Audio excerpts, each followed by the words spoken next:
بسم الله الرحمن الرحيم. ابن خدای پر دلوان کار. سبح اسم ربك الأعلى. تو ناو خدای خو یه بلندترش که ماسیا و شریکا پاک بکه. الذي خلق فسوى. او خلق آفراندین و آفراندن وان مکم کری و او اب باشترین رنگ داین. والذي قدر فهدى. و او همی مقدر داین و بره هر ایکی دایوی تشت بابتی وی بد. والذي أخرج المرعى. و او گیای کسک شین کری. فجعله غثاء أحوى. پاشی کریه پیشا که هشکو رنگ گوهارتی. سنقرئك فلا تنسى. ای پیغمبر ام دو صف قرآن ابتا دین خواندن که تو ایدیش بیر نکی. إلا ما شاء الله إنه يعلم الجهر وما يخفى.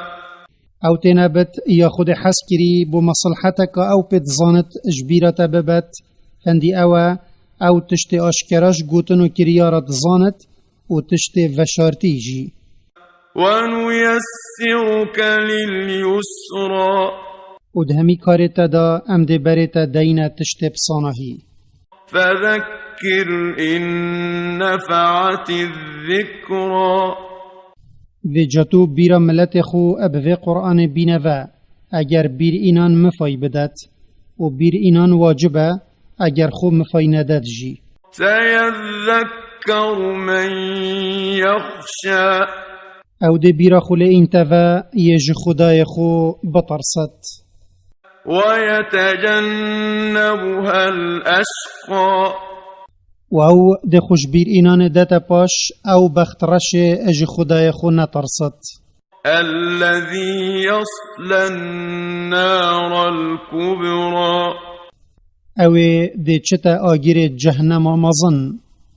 ثم لا يموت فيها ولا يحيا. پاشی او تیدا نتمرت و رحت دبت و نجین کاب مفا ادجیت.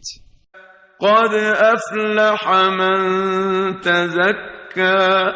ابراستی او ابسر کفت یه نفس خوش اخلاق خراب پاقج کری.